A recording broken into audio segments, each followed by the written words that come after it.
Stephanie White is in the middle of one of the unique careers in professional sports. An accomplished WNBA coach, her career record is 92-56.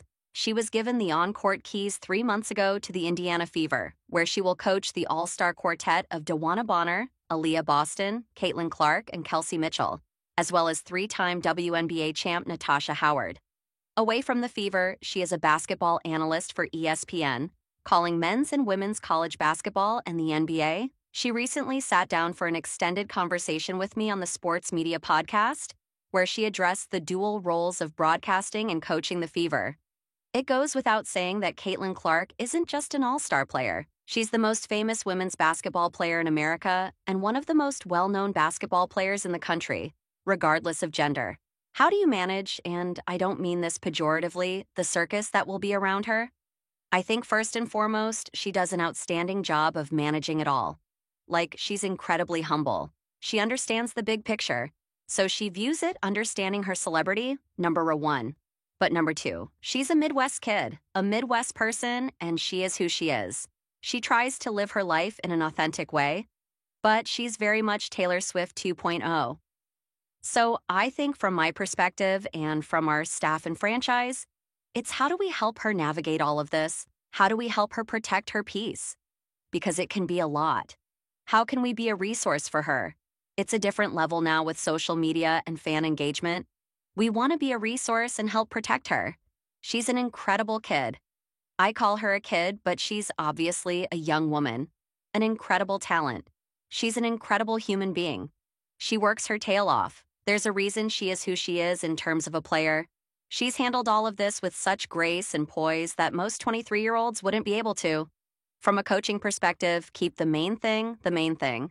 Help her protect her peace and then help her continue to grow on the basketball court. We let our players know sometimes you gotta minimize the noise around you and focus on what our job is. Our job is to put the best team and the best product on the floor that we're capable of doing. I give our front office and management with COO Amber Cox and General Manager Kelly Krauskopf a ton of credit. They've done an outstanding job in free agency. As coaches, we'll continue to be very transparent in our communication. We will address elephants in the room. Communication is going to be of the utmost importance. You are coaching at the highest levels of your sport, but you've also reached a destination job for sports broadcasters as an ESPN on-air person.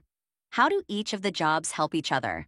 I hope they help the viewer, and I hope they help my teams. As coaches, oftentimes we get very tunnel-visioned in a lot of the minutia that goes on every day in our world. As a broadcaster, you get a very macro view. As coaches, we're often focused so much on what our players can't do.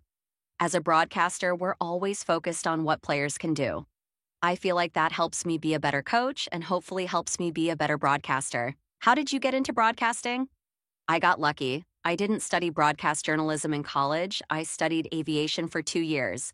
That's part of the reason that I went to Purdue. Then I changed to general communications. I was living in Chicago at the time as an assistant coach for the Chicago Sky, and a broadcaster who was calling games for the Sky, Eric Collins, gave me the name of executives Tim Sutton and Leon Schweier at the Big Ten Network, which was starting in Chicago. I got to talk to them and had a little audition. They said, we'll give you 5 or 6 games and see how you do. 5 or 6 games turned into 50 events that first year. I've been doing it ever since. The Fever are now considered one of the top 4 teams, at least based on the odds makers, to win the WNBA title. Is it realistic to say that this team is a title contender in 2025? I think on paper, certainly. Our goal was to bring in players that can complement our big 3. I didn't know that we would be able to build the depth that we were able to build in year 1. I think each player that we brought in complements what we have in a tremendous way. They understand what it takes to put a championship-caliber team together. It's our job as coaches to build chemistry quickly. We've got to find out which groups can play best together. We've got to find out how to make our team and each individual player as efficient as possible throughout 4 quarters and throughout 44 games. We've got 4 more games than we had a year ago in the same time frame and no Olympic break. We've got to be able to get a rotation. 2 years in Connecticut, we couldn't find a rotation. Our starters had to play heavy minutes. I think at times in 4th quarters and throughout the end of the season, you could tell that a little bit because our efficiency dipped. Here, we've got a lot of great offensive weapons that we've got to put in positions to be successful, but we've got to get better on the defensive end of the floor. So, do I think we can be title contenders? Absolutely. Do I think it's going to all come together right away in May? No, it's going to take time. There's always that element of luck to stay healthy and be peaking at the right time. I'm incredibly excited about the players we brought that fit our locker room. They are good culture players who understand sacrificing for one another for the betterment of the team. They have championship caliber pedigree. One of the things that often happens with great players is they make a jump from their rookie season to year two.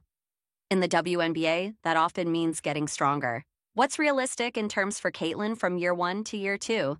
She is stronger, first and foremost. She's got a lot of self-awareness. She figured out right away that I need to get stronger.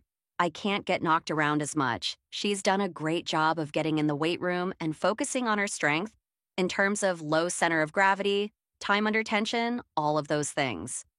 I think the next step is efficiency. Not so many turnovers, higher field goal percentages. I remember sitting in a press conference midway through last season and getting asked about Caitlin Clark in Indiana. I was like, guys, just relax. They're going to figure it out. They've got to learn how to play together. She's thrown into this league right away, and she's going to figure it out. And she did. She's going to see all kinds of coverages, all kinds of matchups. It's working on how to become a little bit more efficient, whether that's angles of attack, not avoiding contact, how we get by people, different cadences in dribbling, different cadences in footwork, and different finishes around the rim. For us as coaches, it's moving her off the ball a little bit more so she's not getting worn out in-game. We're challenging her on the defensive end of the floor as well, being a better defender. As an opponent, you want to attack a good offensive player by making them play on the defensive end, putting them through the ringer. We will be creative as a staff in how we utilize her and how we utilize her talents. How do you want the Fever to play this year? I think our players play fast naturally. When you look at what Indiana did a year ago, they were tops in the league in pace and tops in the league in offense. We want to continue to build on that. We want to make sure that we have more options to share the ball, make it more difficult to guard our big three. I think Aaliyah Boston probably had more space last year than she's had in her career, and I think she'll have even more this year. Kelsey Mitchell, the same. Caitlin led the league in assists, set a ton of assist records as well as some scoring records, but now she's got more options. We want to be more versatile. Everybody's ready for our first and second action, so we got to be patient enough to get to the third and fourth action. Where we can improve is our ability to score off of cuts with this roster. We can use a lot of off-ball screening action with the lineup that we have. I think we can force mismatches and look to attack mismatches a little bit more. We've got a high IQ team. The biggest challenge for this group is we've got to go from 11th or 12th in the defensive end of the floor to the middle of the pack. Because there are going to be days where our shots aren't falling. There are going to be days where we're not great offensively. There are really good defensive teams and players in our league that are going to make us uncomfortable.